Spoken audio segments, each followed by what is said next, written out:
There we go. Alex Wade, how you doing? I'm doing all good. How are you? Yeah, really good, thank you, mate. Excellent. It looks deceptively light in here. It is bloody grim outside, I have to say. It's been a horrible few days. Yeah, I'm looking out of my window as well. It's felt as though it's been cold enough to be, you know, sleeting, but it's just been solidly raining down here for days and days. So I do feel kind of bad for all of those guys listening to this that are out on the tools at the moment, Mm-hmm. having to just wade through not just mud and rain, but cold mud and rain at the same time. That's it. It's going to be Well, awful. we've got this thing here where during the summer the lads will send WhatsApp messages saying, "Oh yeah, love where you work" and all that sort of thing, and it's sort of glorious fields and flowers everywhere, and they're sort of going and looking under an ancient monument for mice, and it looks absolutely gorgeous, and I'm stuck inside. But I do love getting my own back where during the winter I just send pictures of radiators to the same WhatsApp group. So yeah, fuck you guys. Enjoy yourselves out there. I had one field test site that I went on, must have been 3, 4 years ago now, probably even a little longer. And it was over winter, and it was it was a small holding, but they used to be a much larger farm. So of course there was all of the farm buildings, but it just over years condensed down and down and down. But they'd kept some of the cattle, and the front half of this farm was so muddy that the mud, I kid you not, was coming to within like half an inch of the top of my boots. And you had to get through this every time. And it was absolutely like it took like 10 minutes to try and sort of like shuffle through, because you knew for a fact if you were going to find a little bit of ground which was even, half an inch lower than where you were previously, it was going to end badly, because it wasn't just mud, it was, sluice, and it was really, really awful. It's those mixed farms, isn't it? It's always the traditional mixed farm where you think, Yeah. "For fuck's sake, come on, man, put some concrete down." Oh, that was it. I mean, the reason I was down there for a trial wasn't because there wasn't for the cattle. I mean, the cattle were absolutely fine, apart from this muddy track that they used to groove into the floor. It was they love to keep chickens, so there was like 100 makeshift chicken coops. They weren't even sort of like commercial coops. They were rabbit runs and stuff like that. And I went there in the middle of the day, and I saw about 20 rats in the middle of the day. And I went back there at night, and I was like, okay, I'm going to climb a tree. This is horrible. The floor was just covered in them. So yeah, that was probably one of the most challenging field trials I've ever done in my days. It took a long How do time. you determine if a product is actually effective? Because if you've got such a level of rats like that, it's like, well, if you sat on the floor, they'd probably eat it. Do you know what I mean? I actually, again, back to this one field trial, there was a horse trailer box in the middle of it, and I ended up sort of like, the guys weren't using it, so I used it as because as I say, it was coming into winter, it was raining, it was horrible, so I used this as sort of like a little makeshift office. So when I'd finally got there and slogged all my stuff through, I would climb into this trailer at the side, so I could like prep all my baits up and get ready to go and put them into boxes, because we were using blocks. And there's at one point I was sat there sort of like on a little fold-out chair that I bought with me, threading wax blocks onto rods and putting them into another bucket, ready to take them round and reload all of the bait stations. And I turned back round to my 10-kilo tub of wax blocks, and I went to go put my hand into it, and a rat leapt back out of the bucket because it had come in Jesus. through the back. Yeah, I was like, okay, can't even couldn't even wait for me to sort of finish baiting them up.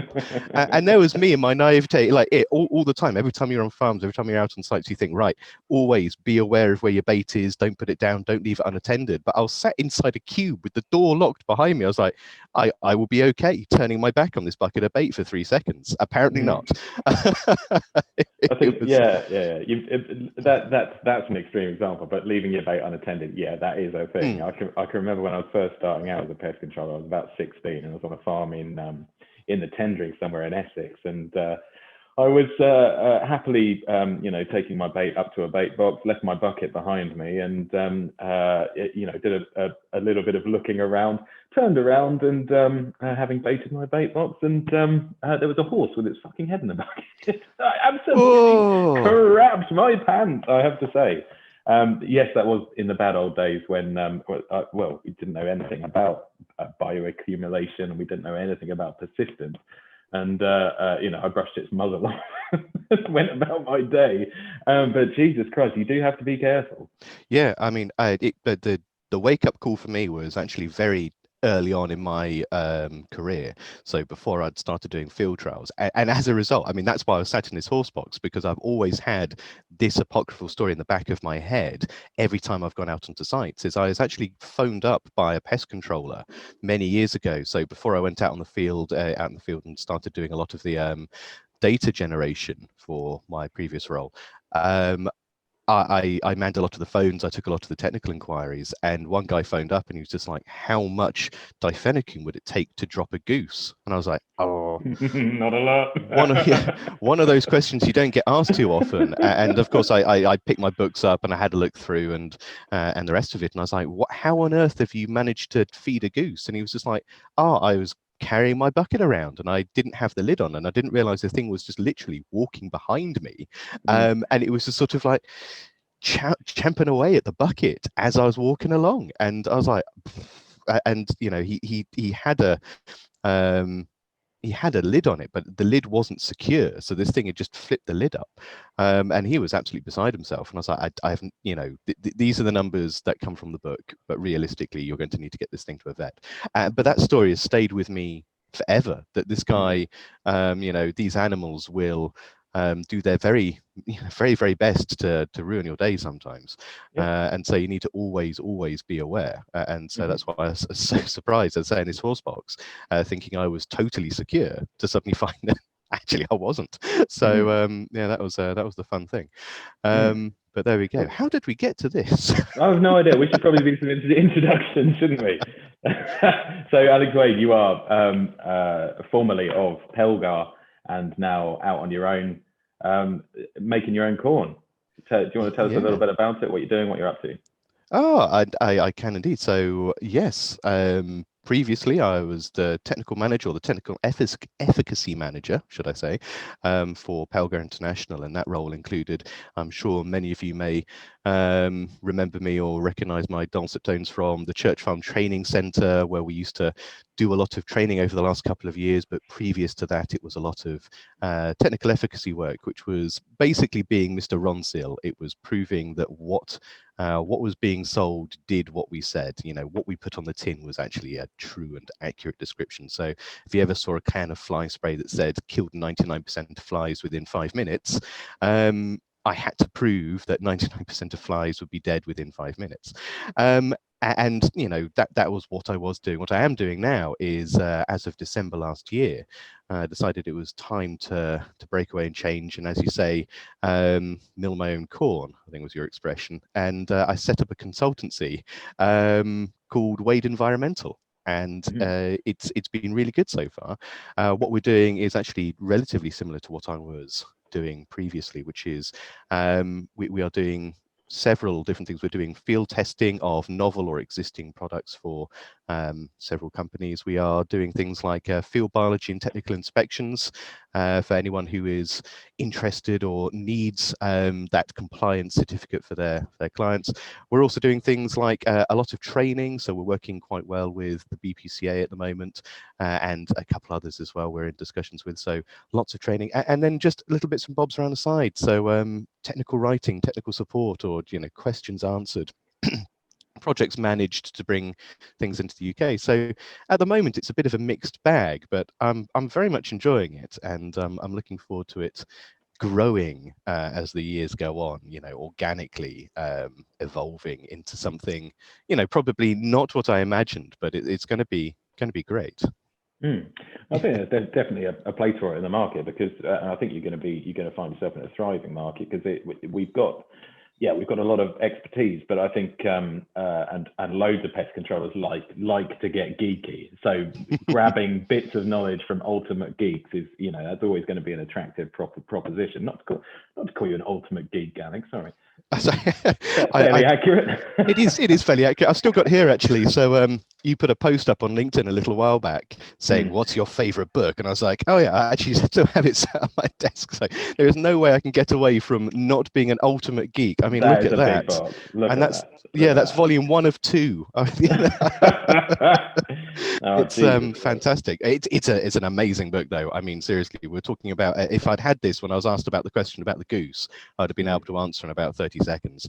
It is a phenomenal book of, you know, any question that ever asked, well, why is that stopped moving? and this will be able to tell you pretty much the biological and the chemical reasons as to why things, you know, move as they should and move as they shouldn't. It's absolutely fascinating. You better just tell people the title for people that are on audio only. Oh, sorry, those for audio only. It's the Handbook of Pesticide Toxicology, Volume 1, and it is, you know, it's a big old book. So to give you some context, it's A4 pages, single-lined, tiny script, and we are talking each volume's roughly 1,200 pages long. So it's not the kind of, it is one of these which is, you don't read it, it's a reference book. You know it has all the answers, but if you were to sit there, it is not a page turner. Absolutely not. For people that are just listening, you could probably castrate a bull with 2 of those books. That's a monster. That is a monster. Cool. No, mine's fairly tame by comparison. I've got post-harvest science. That's the science and technology of post-harvest, something like that. It's dry as buggery. But if you that's a strange turn of phrase. I understand those two.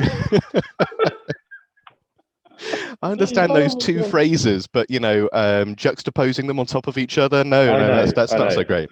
No, absolutely not. We could go down a strange rabbit hole. If okay, stop using metaphors. Jesus Christ. But no, you dip in and out of them, and there's potential there with those big tomes to make yourself sound tremendously clever if you just know where to look. I do love getting the problem that I find with a lot of these though is they're out of print, and so they cost into the hundreds of pounds. Yeah. So I always keep a weather eye on ABE Books. I don't know if you ever come across that website. It's the Antiquarian Booksellers of England, and they you know, if something goes out of print, then you just set up some notifications to say, thank you very much. To set up some notifications to say, hey, something has come up, in somebody in Stockport has just come across a book that has pesticides in the title, and usually they come up for under £100, thank God. But have you ever written anything? I've not. Collaborated is a strong term. I have worked, you know, on working groups, and I've been involved with. So, for example, I sat on the RAC board for many years, and they put out some wonderful. What's RAC? Just for those who are not in the know. It's the Rodenticide Resistance Action Committee, which is hosted and funded by a European company called CropLife. And they work globally around the world. Yes, they work globally to try and manage resistance to pesticides. So resistance to rodenticide. So RAC is one of them. They also do a couple of other groups like IRAC and FRAC for insecticides and fungicides. And so their purpose is to basically safeguard crops while they are in field, but also when they come out of field as well.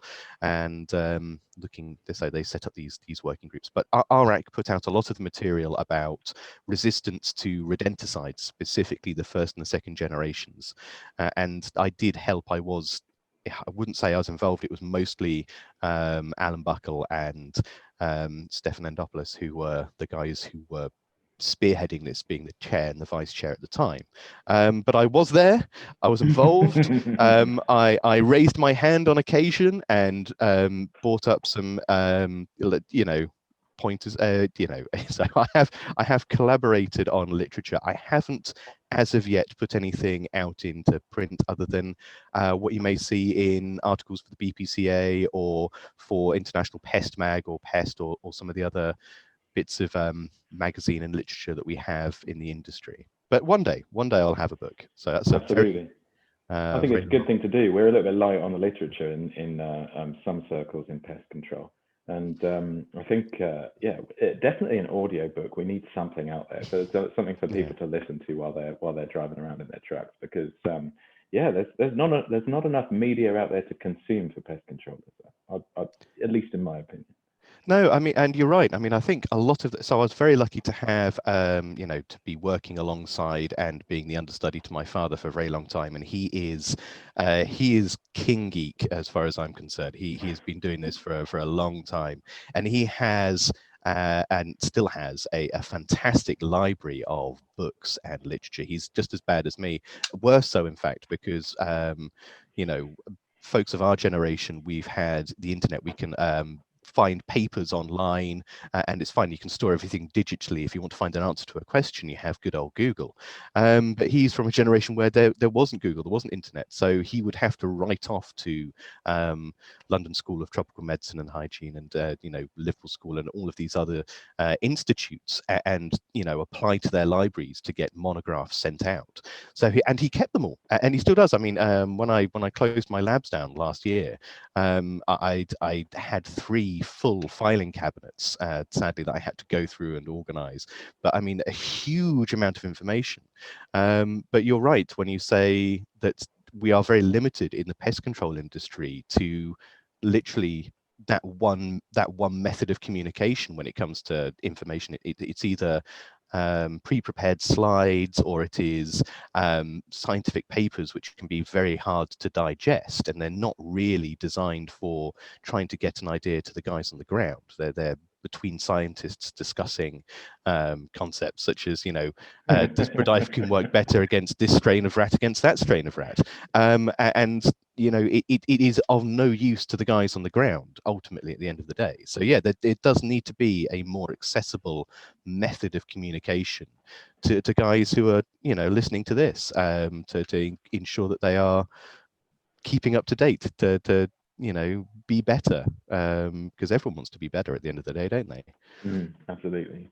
I'll never forget going to one of the geek conferences. It was on post-harvest losses, and there was a lot of African countries represented there, and it was genuinely scientist to scientist. And I remember seeing this guy who I've come to really admire, actually, who had this amazing Nigerian accent, called Dr. George Opit. He now works out of University of Miami, I think. And he was talking about a specific strain of soakids. There's for book price, there's probably 400 of them. And he was talking about this one specific one, and he said, of course, we looked at the minimum breeding temperature of this one, and we saw that it wasn't 16.4 degrees, but it was 16.8, and our minds were blown away. And I said, what are you talking about? Honestly, how can we make something practical out of it? But yeah, no, I love the geek conferences, and the significance that is laid on such small things, which just do it to a boots on the ground pest control makes no sense whatsoever. Absolutely. I mean, sometimes it can be genuinely useful and interesting, like what's the minimum effective dose of IGRs against bed bugs, for example. And then sometimes it can be totally academic, as you say, which is the optimal breeding temperature of, specific species of Socid A.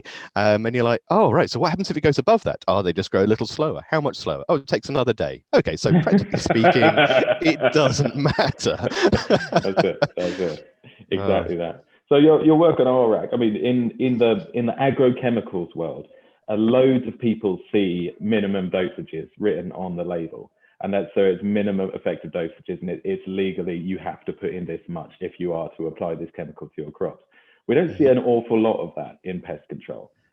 We see a lot of maximum dosages on there, but we don't often see things that are minimal. Is there some of that sort of thing on the horizon, do you think, with the cases of resistance that crop up everywhere? Okay. Yes and no. So yes, in the sense that we've we've been through stewardship for rodenticides, and I don't want to say stewardship for insecticides because that's, that's not a thing at the moment. But we do have to be aware that we are going to have to be more, as you say, more responsible with our insecticide use, and with that is going to come a better awareness of what we're doing. Now, with things like agricultural use, you've got to bear in mind that these guys actually, if you're using a chemical or using an insecticide in agricultural use, you have to have a specific license to use that specific chemical in a specific way. In public health pest control, which is what we are mostly in, you don't. I mean, you can prove that you have your RSPH level 2 to buy the chemical, and then after that, off you go. And the thing is with in agriculture, you have, you know your nozzle type, you know the flow rate through the nozzle, you know what pressure you're putting behind it, you know your mix, you know your homogeny, you know your viscosity, and you know exactly what you're putting down into the field, and you know you're driving your tractor at, so many miles an hour, so you're getting so much of a dose. And you've got a computer to tell it all to you, yes. Exactly that. Now, but bear in mind, when you then get to public, so for pest control in a bedroom, let's say, even walking in a straight line, let's take it out of that. Let's walking a straight line. People, pest controllers, I would say a lot of them do, but many of them probably won't calibrate their sprayers. So when we talk about what our tank mix is, so it's 25 milliliters of chemical X per 5 liters, and we mix it up and we think that's just about fine. But what you don't consider then is, let's say you have you and your mate's 6 foot and you're, like me, 5'8", and you say, right, spray a tract down there. Now, people sort of they have similar walking, gaits and speed, so their legs move about the same speed because it's a natural biological rhythm. But if you're 6 foot, you're actually moving a considerably longer distance in the same period of time. Now, the thing is that guy who is tall and taking big strides is actually putting less insecticide down per meter than me, who's short and covering a much smaller distance over the same amount of time. So with that, I think putting things like minimum application rates on labels would be almost impossible to try and manage for pest controllers, because at that point, you don't just have to be self-aware, but you're going to have to sort of it's going to be the most incredible mental arithmetic for being able to sort of traverse this 3-dimensional object like a bedroom, like the cracks and crevices within it, like all of those other bits and bobs. So I think the best we can do is try and highlight and get people to understand these pitfalls and shortcomings, so they apply the right amount of insecticide, and not too much, not too little. But I don't think we're ever going to be able to achieve a minimum dosage per square meter, or a maximum dosage per square. I mean, okay, they are on the labels, don't exceed so many, so much per square meter, but I think being that prescriptive about it will be very difficult.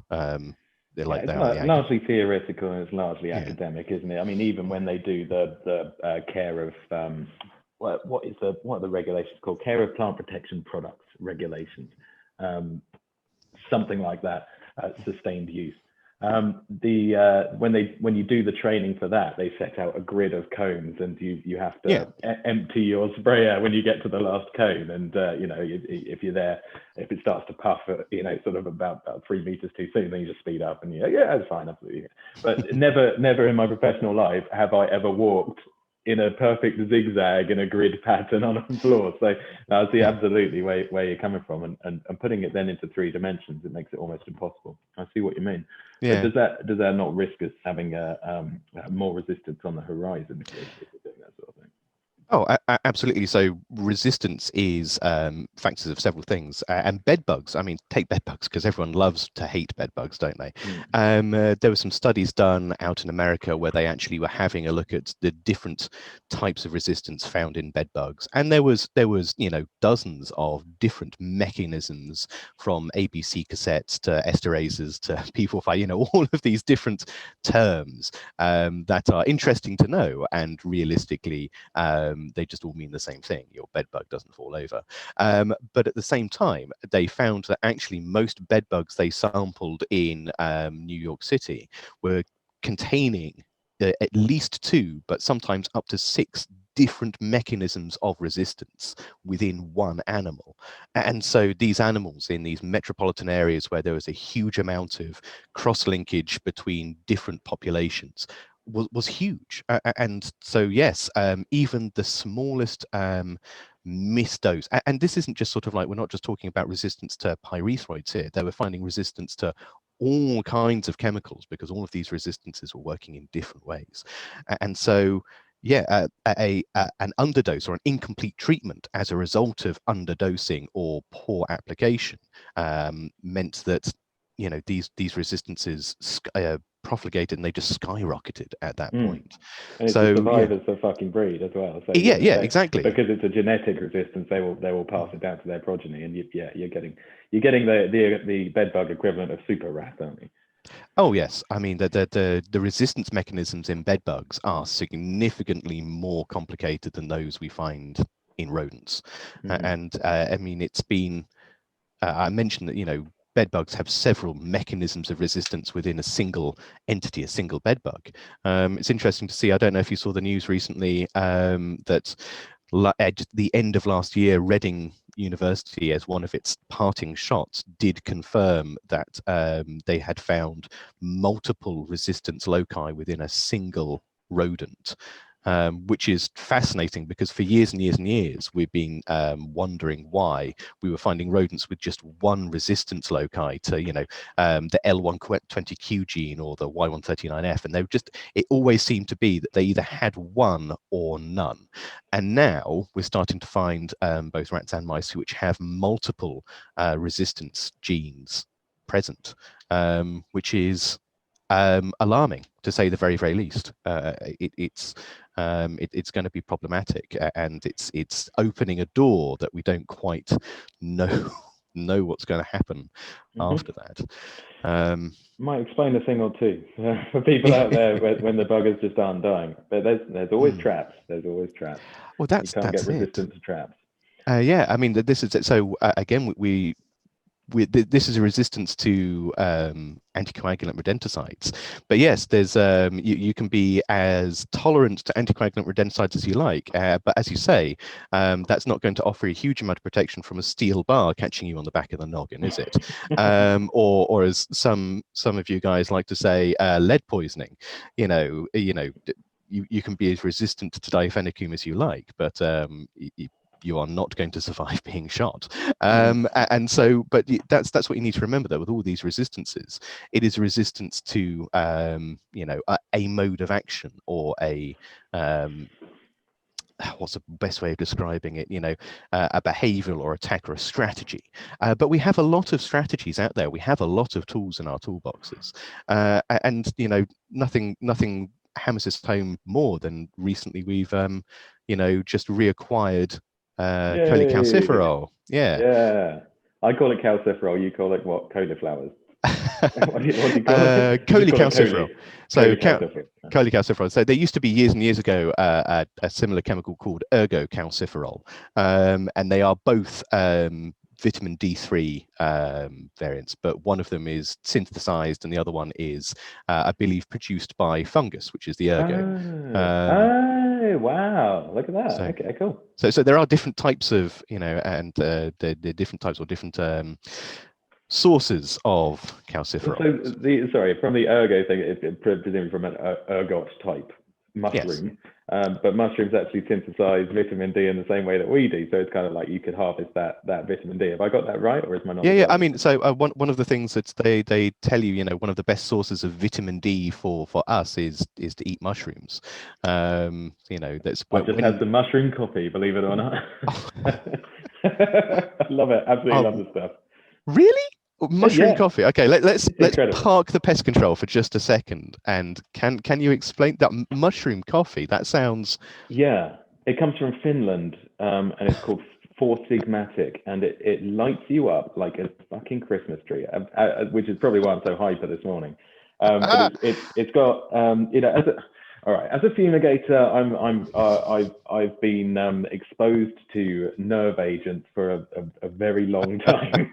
I used to my dad used to work from home, and I used to go to bed as a young boy, smelling sort of garlic smells coming through the window. And so, I have concerns about my brain connections and how these may manifest in later life.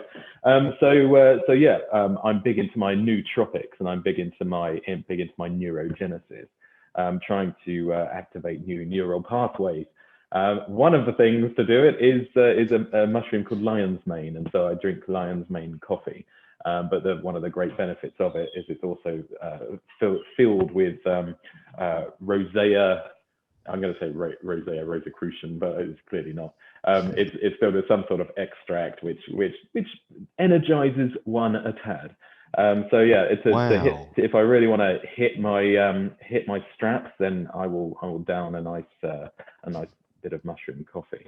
But yeah, you got to make sure you get the lion's mane from the right place, though, because there's a lot of lion's mane out there. Just in case anybody's going, oh, I'll get some of that lion's mane stuff. There's a lot of lion's mane out there which gets grown in China, and another thing about mushrooms is they do absorb pretty much everything that's around them, and so the amount of air pollution that they then suck into them is pretty dangerous. So they've got some heavy metals in them. So if you are going out there getting some lion's mane to try and connect your brain up a little bit better, then don't pick the Chinese ones. That is, I've never heard of mushroom coffee. That's fantastic. I might try some of it, but I think I would end up smelling colors, and it would just distract me. Just from it wouldn't be a motivator for productivity. I'd just be sat there, just stroking the wall, being like, oh God, this feels like the color yellow. This feels sour. Yes, absolutely. No, it's. Yeah, so but that is another thing to talk about is microdosing of psychotropic mushrooms is big in the places like where in tech, where they have to code for sustained periods of time. They can't really sustain it for long enough unless they do some sort of additive, but like caffeine being the socially acceptable one. But a lot of people are microdosing psychedelic mushrooms now. So if you have a little bit and a little bit and a little bit, your focus increases, and you find you can concentrate for prolonged periods of time, and you don't have to sleep as much. So it's becoming quite popular in the coding world. Still illegal in England, of course.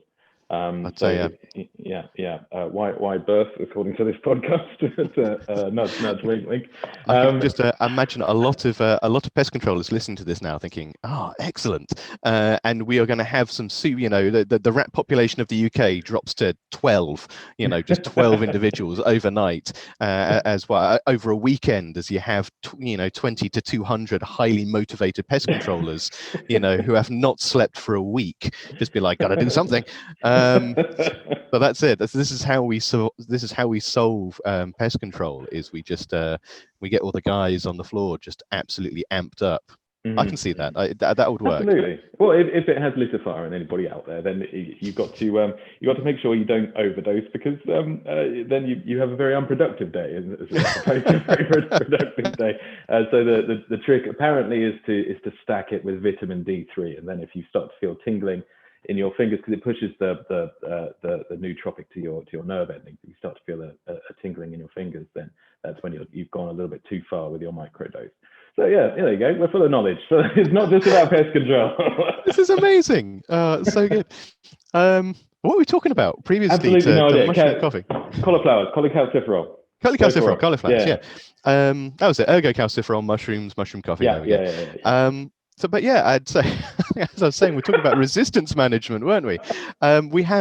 We are suddenly acquiring new tools back into the market, tools that we had previously lost for many, many years. And I think the other thing is, the other thing that's wonderful or scary to consider is the UK is a bit of a bubble when it comes to chemicals and biocides, and we are going to become more of a bubble going on with our split from Europe. HSE is going to take a lot more of an active lead as to what we can and cannot use, and that might see certain companies, taking the punt on bringing new things in. But it's interesting, and of course, calciferol. It's something that is been around. We used to have it in the UK. It's been used around the world for a very long time, and it's coming back to the UK. But it is to all intents and purposes, new to us and new to this generation of pest controllers who are following us on. And it is going to be interesting because, of course, it is. And I'm currently writing a piece for the BPCA, so I won't go too far into this because it'll end up scuff. I have to rethink this for them and start again for them.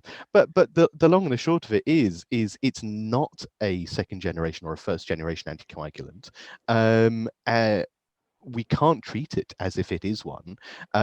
There is, different rules applied to it. I say different rules, different strategies applied to it. There's a different way of thinking. And if we treat it like it's simply an extension of what we have been doing before, then we are setting ourselves up for all kinds of problems. But at the same time, it's wonderful to have new stuff. It's wonderful to have new tools and new toys back in there because it starts to mitigate a lot of the resistances we're seeing. It starts to open up doors when it comes to, places where we had shoehorned in chemical treatments before because it needed to be done, but it's not necessarily the best way of doing it. It gives us an alternative. It gives us a plan B, or it gives us multiple strategy options. So I'm really looking forward to it. Being able to look a bit more into it, and I'm very excited to see how it starts to evolve over the next couple of weeks and months with more people using it and buying it. But long story short, it is an alternative. It is a second string to your bow. It is going to be exciting, to say the very least. And I'm hoping that it won't just stop at calciferol. I'm hoping that other people will start to look out and branch, and there will be more interest put into the global markets. I mean, there is the fear that we will start to get some chemicals over that are used around the world that are genuinely what I would consider bad news. And I'm talking about things that are acute with no real antidotes, that are, just not great, in my opinion. For years and years of working in efficacy, being good at killing things is not necessarily the best thing. In fact, it's absolutely certainly not always the best thing when it comes to that sounds really sort of like moronic or oxymoronic, that being but at the same time that there needs to be a balance. There needs to be that balance between efficacy and humaneness, and the ability to antidote, the ability to get to an entire population, palatability. There's 100 little factors that go into making that perfect bait, and you will never achieve the perfect bait, but you always strive to. But killing efficacy is a part of it, but it is not a huge part of it. And unfortunately, there are some chemicals out there around the world which just focus on that, and they are dangerous, to say the very least. And you only have to go back 100 years, and we're looking at things like arsenic and heavy metals, and they were readily accepted, and they would cause a lot of damage to a lot of people, either intentionally or unintentionally. And so yes, it was just considered acceptable risk. I mean, you only have to read Silent Spring, and that was only 70 years ago now. No, sorry, 60 years ago now. And you think, oh, crikey, people used to do this. What are you talking about? Like spraying apples in orchards with arsenic. And you think, what, really? Yeah. How did that ever wash? But yeah, no, I received quite recently, actually, received an inquiry from a foreign manufacturer just testing the water, saying, what do you think about bringing ZP back into the UK? And to which the answer was probably not. Thank you very much. But yeah, that's a classic. Really good at killing, but seriously deadly to all kinds of things, with anything with stomach acid, and also from what I understand, wasn't very palatable. I mean, I never used the stuff, zinc phosphide. It's a little before my time. I mean, not a huge amount. I think I missed the because I started in this industry when I was 15, 16, 15. I did my work experience for Pelgar, and listened to my father talk about pest control from around the world. But no, I think by the time I had just started off in this industry, I think zinc phosphide and a couple of the other more strychnines and arsenics and hydrogen cyanides were just on their way out at that point. So I missed the tail end of those, realistically.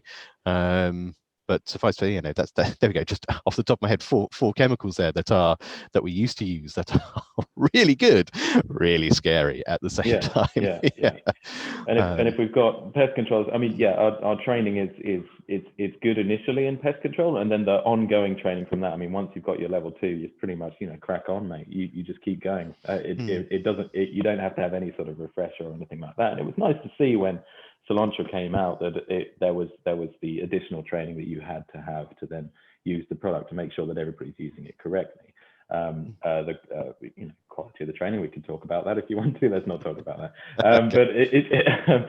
But it was nice to see that the thought was there, and things like things that are super duper dangerous like that. If you're releasing it into the wild, then there's all kinds of opportunities for misuse, and I think not everybody out there. I mean, you only have to take publicly available rodenticides, for instance. Not everybody out there has the best intentions at heart.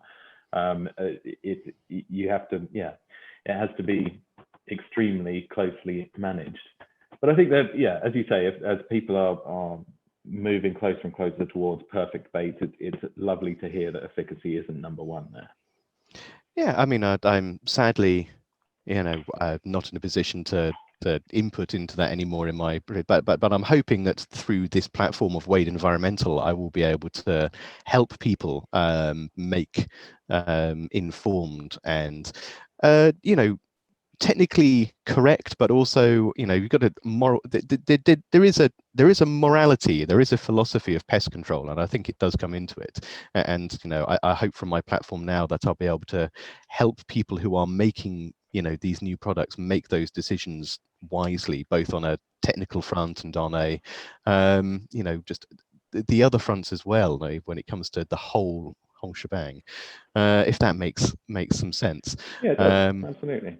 But what you were saying about Brexit and people taking a punt in the UK, I mean, that's something that excites me as an idealist, because I've found, compared to someone like ECHA, HSE and CRD take a tremendously pragmatic view of pesticide use, whereas ECHA have always been, tremendously theoretical. They have been pain in the arse with the whole biocidal product directive. Has been tremendously unpragmatic. Is that just somebody who's a country boy who's got a farmer's perspective of things rather than a professional's perspective of things, showing his true colours there? Or do you think there's something in it that?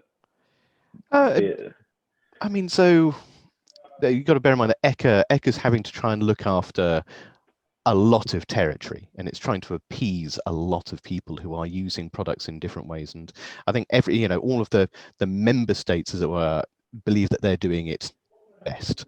And so, if you've got a lot of people who think that what they are doing is the right way and the best way, and then you try and get them to all homogenize and to all sing to the same hymn sheet, that hymn sheet can sometimes get a little bit garbled with either trying to appease everyone or trying to sort of like have this homogenized method. And it's certainly not a bad thing to try and get everyone singing from the same hymn sheet, but I as you say, it can end up, it looks like it is being designed by a committee, and that's because a lot of times it has.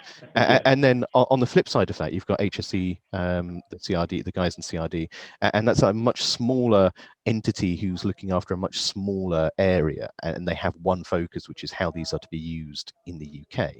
And I think that allows them a degree of focus and, as you say, pragmatism at that point, which is useful for us. But there are merits to both, and we are going to have to, going forwards, companies within the UK probably end up, well, not even probably, we are going to have to appease both sides of this equation. And the hope is that both sides will continue to run largely, I'd say, in parallel to one another, because it will make the transfer of information, the transfer of products, and the availability of products much easier. But as you say, CRD, if they decide to do their own thing, we could see we could see things coming in from the Far East or from the Americas that we've not seen for some time, and that could be, again, interesting, exciting, terrifying. Take your pick. It sort of opens the catalogue theoretically for them. So if I can just delve into this a little bit with my relatively piss poor understanding of it. If you wanted to bring out a new chemical in the days of Europe, then you would have one member state who would decide to be, or who would be assigned the rapporteur status for the risk portfolio for that active ingredient. And then they would buckle down and see how risky it is, how effective it is, and then they would assess a risk portfolio that's been put together by a manufacturer. And then if they find it's okay, they've got to be really, really tight about it, because they've got 20 something, I don't know how many is in Europe, other member states all looking at it, waiting to put their hands up to say, actually, we disagree with you. So they had to be necessarily anal about it. Whereas if we're on our own, it does mean that as I say, the catalogue is opened a bit, that we can make our own decisions, and we don't have anybody saying, oh, actually, we disagree with this. And so the sort of the level of pressure on the regulators is going to be somewhat less. Am I right in that or not? Yeah, I would say a little bit. I mean, so I was involved with a couple of the working groups for ECHA over the last couple of years. And I mean, so we would, I mean, to put this into some context, we would discuss how, so the PT1 to 20 odd, different product types that were out there. And of course, sorry, I get to 16 and I stop. So there's more than that. That's okay, it. Yeah. Insecticides, rodenticides, occasionally fungicides, and that's it. No, there are a lot of them out there. And the thing is, we would all discuss the best way to determine efficacy with all of these different product types. And this was an email string of 200 plus people, and this was the amazing thing. So these were technical experts taken from around Europe, and every sort of like couple of weeks you would have an email come through from the the chair of the working group, who would say, this is a protocol, this is a proposal for how we are going to do this test. Everybody, they'd already discussed it in another working group. Everybody here now discuss it, say whether or not you think this is going to work, pull it to pieces, and the rest of it. And so you ended up, getting potentially a protocol proposal for how to undertake this work, that everyone had a bit of a say in. And so it could sometimes, it could theoretically have become a Frankenstein's monster. But when you have so many people involved in that equation, you tend to get, the right answer. Okay. Well, that's interesting. To me, it sounds like a recipe for willy wagging. Well, okay, there's this really weird bit of statistics which say, the whole jelly bean jar thing, how many jelly beans in a jar. If you ask one person, they are going to be wildly off. But there is a magical number that if you ask, something like 500 people, and you take the average, the mean average, they will get the number of jelly beans in that jar almost every single time. It's this sort of like the power of popular opinion.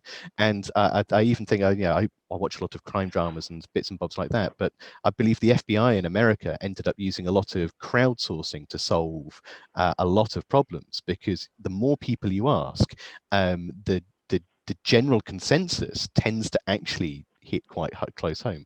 So with these sort of like testing protocols and the rest of it, I think it's the same opinion. You ask a lot of experts, there will be a lot of arguments, but the things that they do agree on tend to be good, and so if you take those away from it, then it ends up working. As for what the future holds, I can't speak on behalf of either of these entities particularly. They are going to do their own thing. All I can say is I believe it's going to open up opportunities, through diplomacy and through trade, and just through a lot of other avenues with the rest of the world. And it's going to be down to CRD to make these decisions as to why, why we've not, something like dichlorophos, which is used widely in the States and used to be used a lot in Europe, but then Europe decided dichlorophos, because it is an organophosphate that evolves into a vapor at room temperature, was dangerous and we couldn't use it. Stateside, they don't see a problem with it. They hang it in their attics, they hang it in their basements. It's even a granular application as well, right? It's that's kind of scary stuff. Yeah, absolutely scary stuff. But rest of the world don't see a problem with it. Europe does. Now, England's left Europe. What are we going to say about it? We can have a look at it. Yeah. I mean, we can have a look at it, but should we? I mean, just because we can doesn't mean that we should, if you follow as well. We got to be careful that just because we have this sort of, like, as you say, catalogue from around the world, maybe understand why it is that we have, closed certain doors. And was it the right reason? Was it the wrong reason? Was it a political reason? Should we open those doors back up again? So again, exciting, but I would say definitely to be taken with just a pinch of salt, and being a bit circumspect about these things. Yeah, okay, completely agree.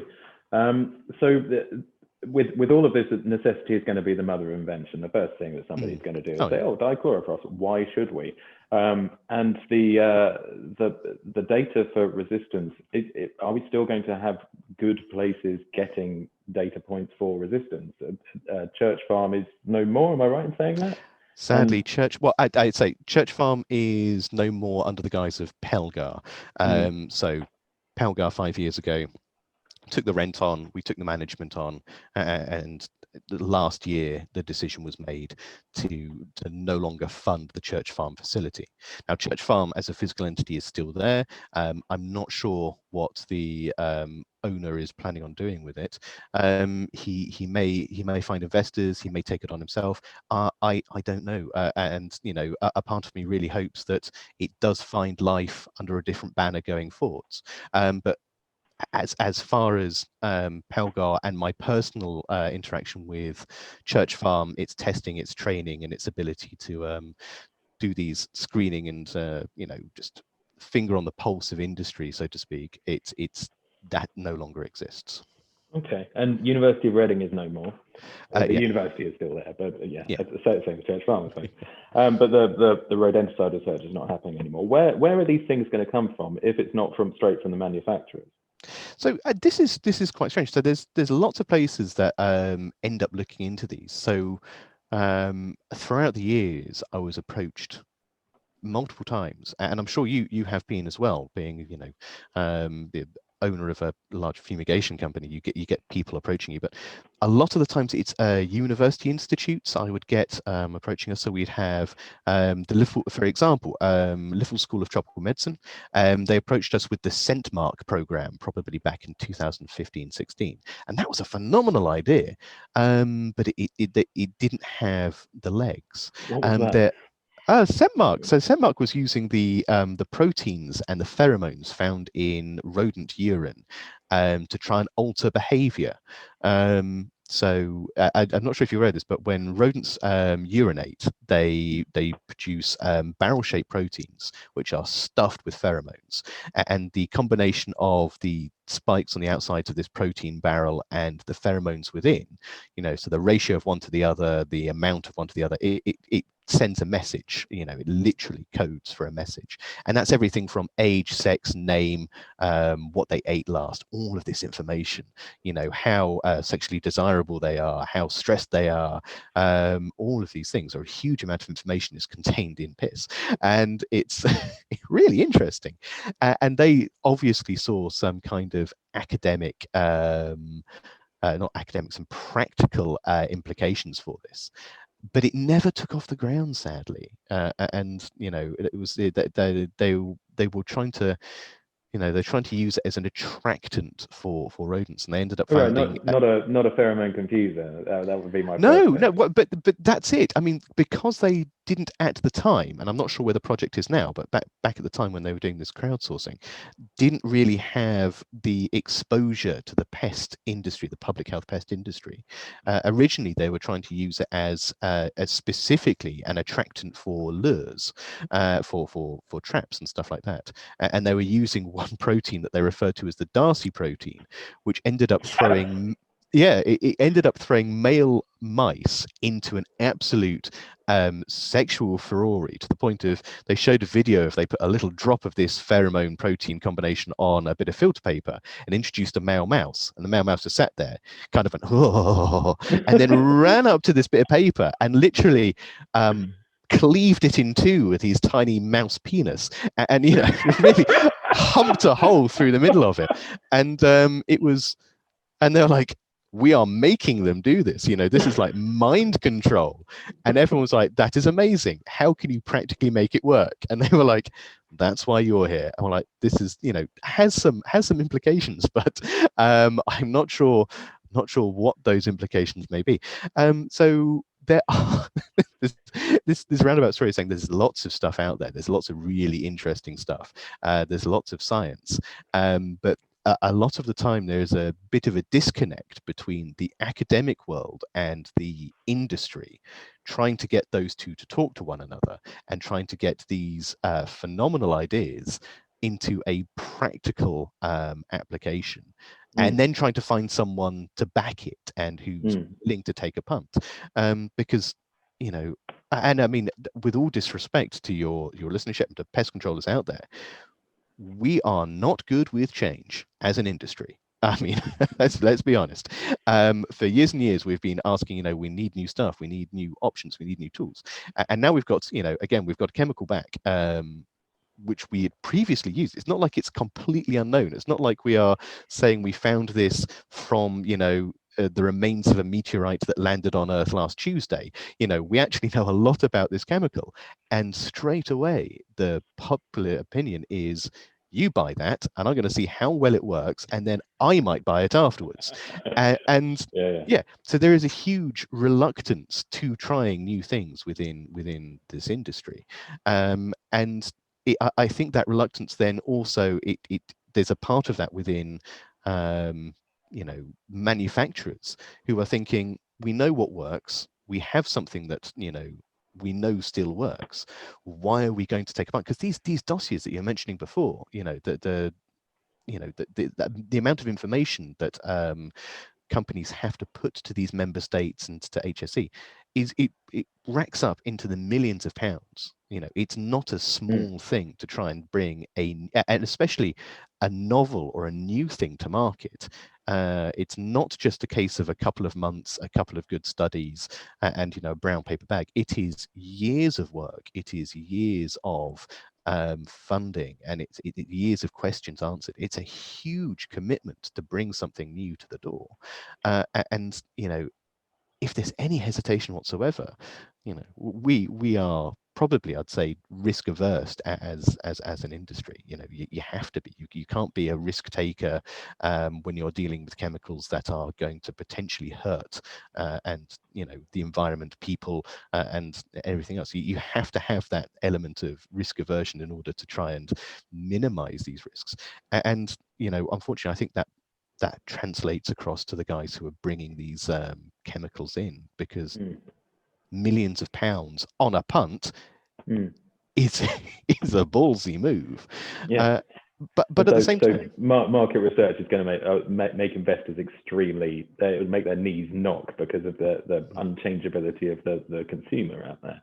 I can remember 2 years ago in Swansea, I stood up in front of a crowd, and there was probably, you know, sort of 50, 60 people in the audience, and said, I heard that calciferol is coming back. How exciting is that? And I was met with a sea of Welsh silence, and thought, oh, come on, guys, this is pretty cool. But yeah, no, I know what you mean. The temptation is to see what your neighbour is doing first, and then crack on if they have any success with it. Let somebody else take the risk, because we've all been made to look fools by rodents before.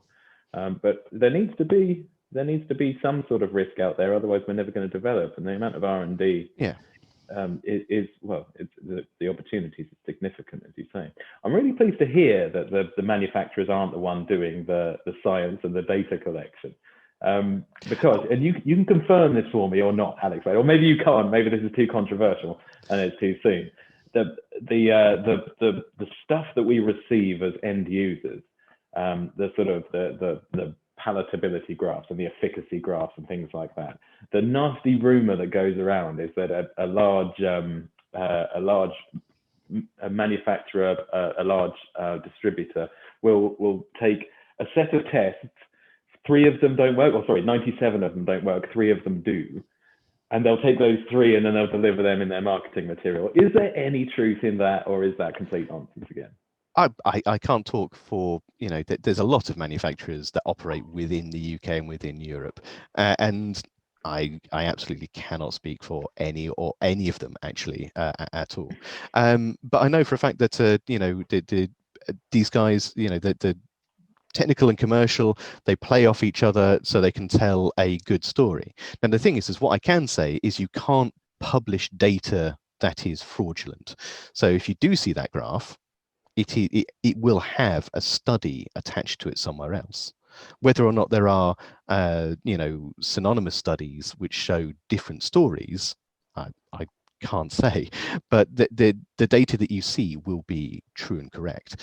And most of this data you'll see will actually so when you say manufacturers do this study, actually a lot of IP generation is done by the manufacturers in this, because they are the ones with the vested interest, and they may buy into a group and they may work with collaborations from people who have brought the ideas through and to them. But it is going to be these guys who are, forcing the issue. They're going to be marshalling the troops. They're going to be pushing the ideas forwards. But as for taking 10 studies and cherry picking your best, who can say? I'm sure it's done around the world and not just in our industry. But all I can say is when I have been previously asked to help with commercial enterprises, I will give them a set of a data set that corresponds to the question they're asked, and that's what they end up using. And so it's the data is true, but whether or not it tells the whole story, who can say?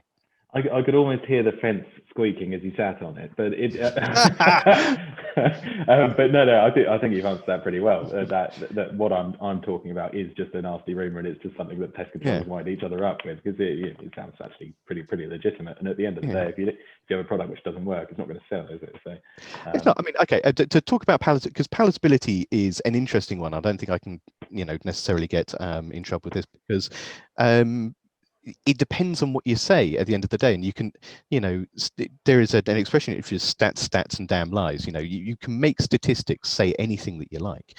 And so if you say that my bait A is 10 times more palatable than, shellfish, and you think, oh, that's amazing, especially when you say shellfish is 10 times more palatable than bait C.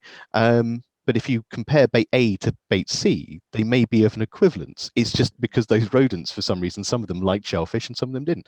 So you can tell, an interesting story by, indirect comparison. And that is a dangerous thing, which is, there's this expression, which is, causation doesn't, correlation and causation, they're not equal. And it's very easy for people to make the assumption that because you are seeing one thing and you're seeing another thing, that they've got to be linked because they're side by side. I mean, one of the most extreme examples of this is and you can do this, Google the amount of Somalian pirates or the Somalian pirate activity over the last 10 years, and then also Google something like the amount of Samsung TVs sold as well, and the two graphs actually follow each other quite closely. So you can assume that Somalian pirates are actually smuggling TVs, but they're not. It's just a coincidence. And so those 3 C's you've got to try and keep into your head: correlation, causation, and coincidence. Where does it lie?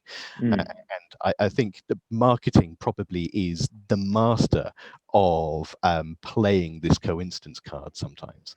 And journalists and to be fair, anyone on the planet who is trying to tell a good story is going to look for these coincidences. But there we go. I remember a study coming out, and it was sort of front page news that dental health equals cardio health, and they said that all of these people who had died of heart attacks had bad teeth. And so, bad teeth causes heart attacks. And it's like, oh, no, there might be something to do with lifestyle in there. What are you talking about? And, but that sort of thing is not focused on in any sort of writing. So, yeah, no, you've got to be tremendously careful when it comes to statistics. Yeah. I 100% agree. And I think some of the stuff that you're talking about there is, it's something that lit a fire under everybody a couple of years ago, somewhat less now that we've got bigger things to concentrate on, was AI and bots. And how jobs are going to be replaced with AI eventually. And pest control was one of those things that was 100% safe, because even if you have a bot say, "Oh, shellfish, this works particularly well, stick it down everywhere," you're never going to have that in the pest control world, because you do have weird personalities between different populations of rodents. And that you have to have that sort of weird understanding interaction between the professional pest controller and the thing that he or she is after. And that's something that I think everybody really loves about the industry, is that no two jobs are the same, because you're after different beasts at the end of the day. You're after, Derek the rat has different preferences to Fred the rat, and you've got to have all of the tools in your belt to be able to deal with both of them. That's something that I find tremendously reassuring about the future. Oh yeah, I mean the dynamism of this industry is intense. You as you say, there's no two situations which are identical. You can have similar things, and you can have, you can walk in, and that's where your experience and your gut and your intuition all come into play, is in the similarities. But where the skill really comes in, as you say, is in the difference, and being able to understand those differences rapidly and to be able to absorb them. And everything is different, and there is always going to be that little challenge. And yeah, I think that's what keeps people engaged with it, isn't it? Is the fact that there is those challenges, there is that difference. There's it's not like waking up and you're going to go to your desk and it's just going to be the same thing day in, day out. No, where am I going to next? What's in. And I was only saying this, sorry, and this is a little tangent, but actually I'm sure a lot of you guys listening to this may be able to appreciate this. One of the things I love about pest control, and this sounds really weird, is when you go into a building, let's say you get asked to go and have a look at a library, a hotel, or that, you suddenly, as a consumer, as a regular person, you'd walk into that building and there are, strict social rules that say where you can and cannot go. You can go here, you can go there. As a pest controller, you're suddenly given the keys to the entire building, and you're just like, I can just go and have a look around. I can, if I wanted to go and sort of like have a scrabble in the basement just to, see if there's the actual sort of like, you get to see bits of these buildings, bits of these architecture, bits of history that actually a lot of other people may never have gone to. And the things that you sort of like see and experience and, in your surveys are, I don't know, I find it quite sort of like humbling and at the same time exciting just to find these little areas. But there we go. No, I completely agree with you. And you do get to look under the skirts of all sorts of different industries, which is just so much fun. And one of the guys here lost a whole half hour in his day because he was at the back of a bowling alley, watching how the machines work, and it's things like that, isn't it? Yeah. Like, as a consumer, you're just like, the pins fall down and magically they reappear. But as a pest controller, you could just be like, can I just, I need to go and search for, I don't know, flibbity-dibs. Back here, please. Oh, well, that's how they do it. I'm sure it's not the most professional thing in the world, but it's something that fascinates me.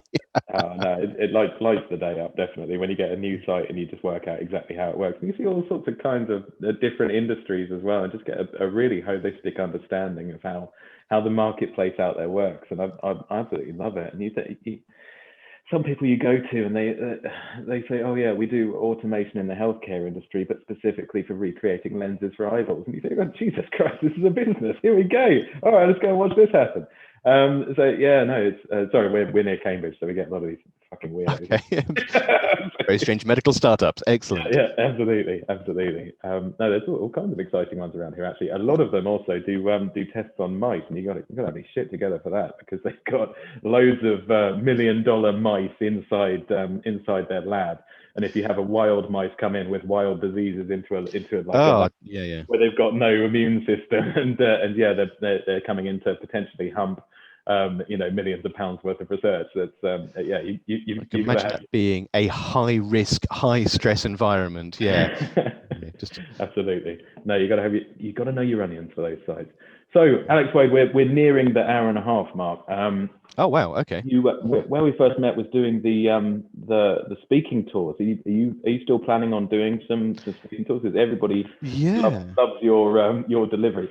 Actually, I'm going to come back to this, because there are some pest control marketers out there who seem to think we're all sick as pig shit, and I have no idea where this comes from. But you can tell when people stand up and they do their talks, and they're a bit condescending. You actually go in with some serious humor and some serious technical knowledge, and that's why I've always loved watching your talks. Do you have any plans to start your speaking gigs up again?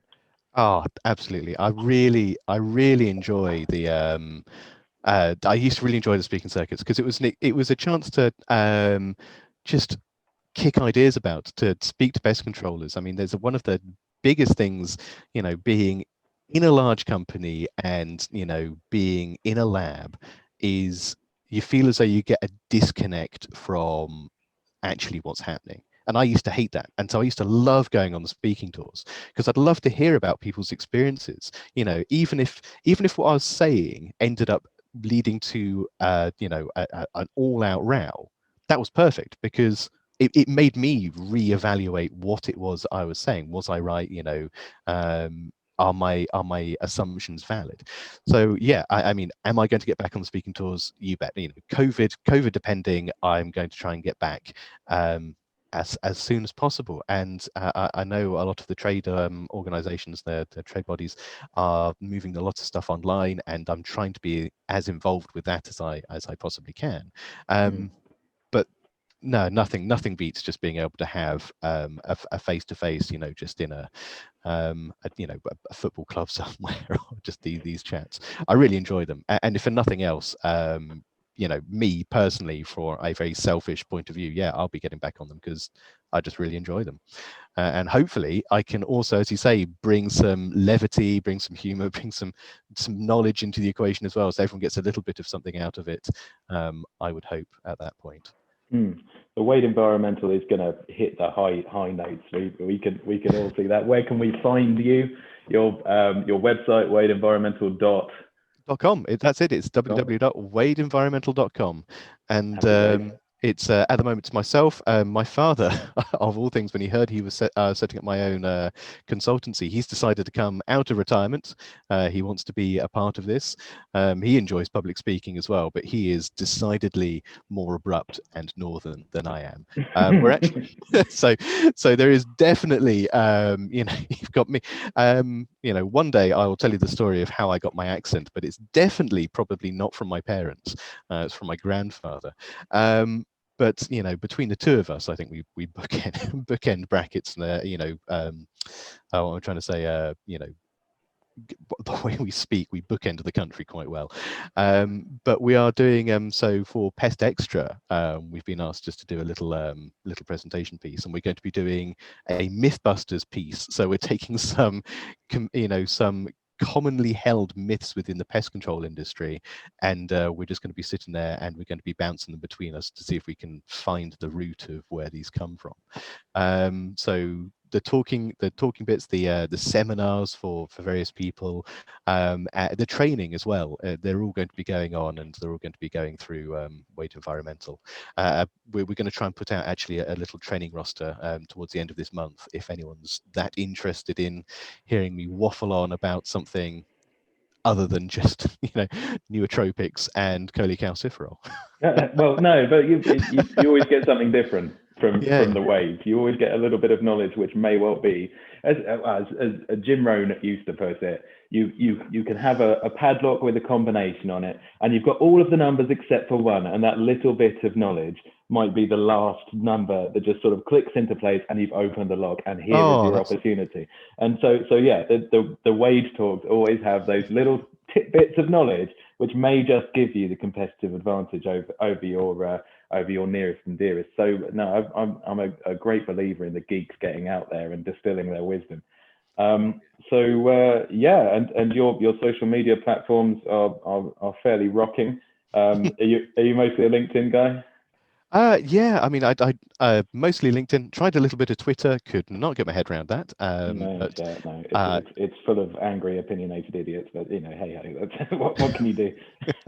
Exactly. Well, but I enjoy LinkedIn because it's a lot of professionals out there who are looking to sort of make those connections. Sometimes it can be a bit weird, and sometimes it can be a lot of self-aggrandizement. But most of the time, it's people sharing things that they've found and interesting things and knowledge, and so I quite enjoy just having a flick through that and just seeing what people have found. Occasionally a little bit of Facebook, but that's mostly just under my own personal guise, and just trying to instill just a bit of alternative thought processes into people's things. But Facebook's a wonderful one for, as I mentioned before, the whole crowdsourcing thing, because so many people with so many opinions. It's interesting to see because it gives you a very good idea. It's like a poor man's CAP study, isn't it? Knowledge, aptitude, and practice. People talk very freely on Facebook, and so you can actually see, you get a good feel for actually what is the opinions of industry, sitting there, and how people are reacting to things, what the flavor of the month is. There's a lot of things that are quite interesting just if you take a step back and watch on these platforms. Cool. And your Pest Extra talk is when? March I believe it's March the 17th, but I'll confirm that. Free to UK pest controllers. Get on there, get your CPD points. Happy days. Oh, absolutely. And I'm actually doing one for, or potentially, hopefully, and hopefully not shooting myself in the foot here, but I've been asked to do one for BSF as well, who are the sponsors of Pest Extra, on zoonotic diseases. Okay. So yes, so I'll be giving a 40-minute talk on diseases, not just between rodents and man, but also the pests of rodents. So we're talking fleas, ticks, lice, all of these mites, all of these animals that live on rodents, because they themselves are an ecosystem in their own right, and the animals that live on those animals are capable of carrying diseases, Lyme's disease, plague, all of these things. But it's not just between these rodents and their pests and us. There's a huge amount that we look after as pest controllers. So these pests and the animals that we look after, so livestock animals, domestic animals, they can all be made very, very unwell by the interaction of pests. And you kind of touched on it there as well when you said that animals in certain environments that have either intentionally or unintentionally suppressed immune systems, even a single mouse at that point, the amount of commercial damage, the amount of just emotional damage, or just reputation damage, or just all of these things, the damage they can cause is phenomenal through the spreads of diseases. And we're seeing it right now. Some fucker ate a bat. Yeah.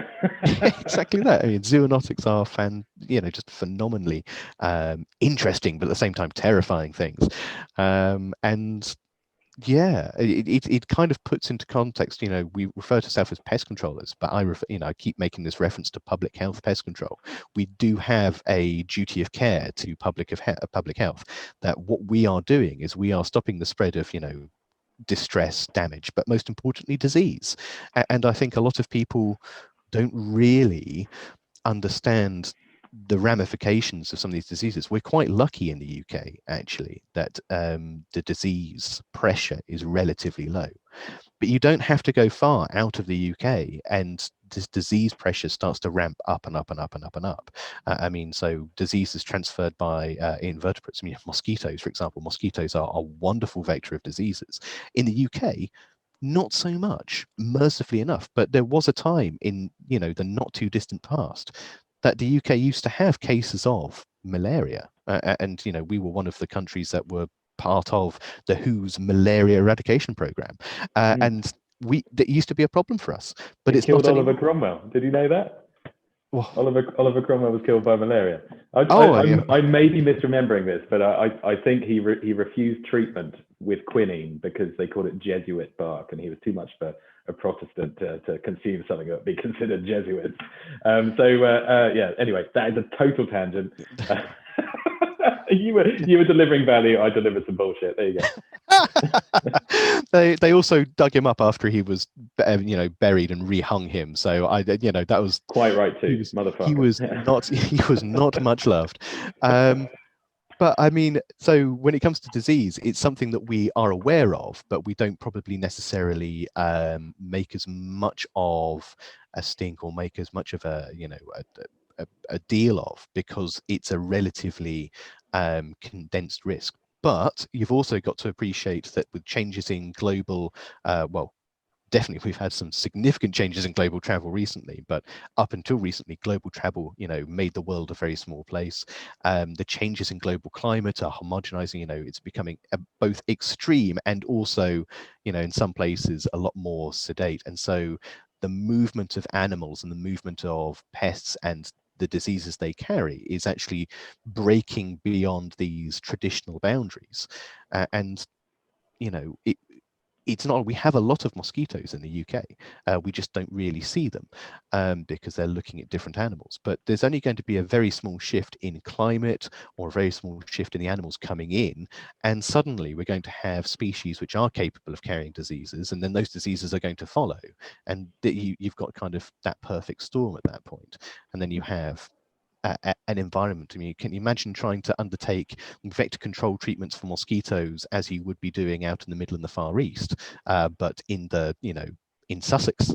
It's going to take a huge shift of a practice and thought process if that becomes a thing. And the thing is if we're aware of it, we can kind of circumvent it. We can stop it from happening. Previously, I mean, you only had to look, I think it was a couple of years back, you had Killgerm, Dr. Matthew Davies was talking about trying to trace the movement of Albopictus into the UK, and there was huge programs with trying to stop the movement of Albopictus into the UK and prevent the damage that that's causing.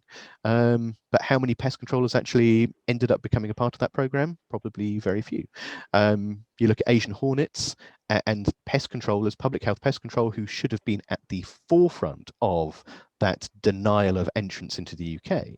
Were not so much, actually. We were told to keep aware, we were called out on occasion, but it was the beekeeping community who mostly were doing that. And you ended up seeing terrifying photos of beekeepers quite literally jet lancing FICAM off a cliff, and we should have been more involved with that, and we should have made ourselves more involved with that, but we didn't. So yes, the world is changing. Disease is been around longer than we have, and it will be around much longer than we will be. But we are going to have to start taking a bit more of an active approach to stopping these things happening. Sorry, that was literally, I was just it's extraordinarily topical. The future of pest control is bright and rosy, but the profile of pest control needs to be on the up and up, and we all have a responsibility in that.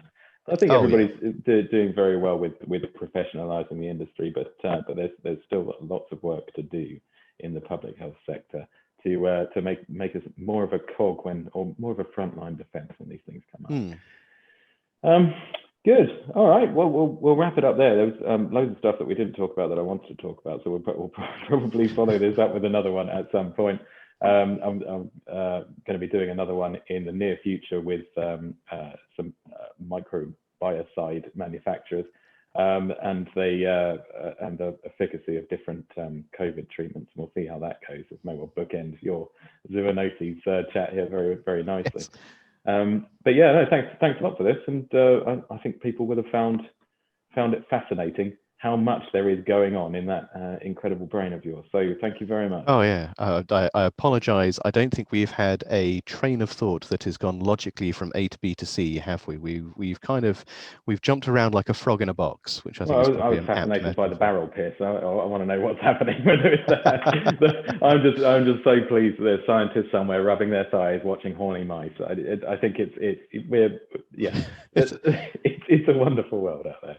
It really is. I mean, again, thank you so much, Alex. So many stories for another time, and I will enjoy telling you all about them. But thank you ever so much. Cheers, mate. All right, good man. Thank you. Catch you later. Bye. Bye.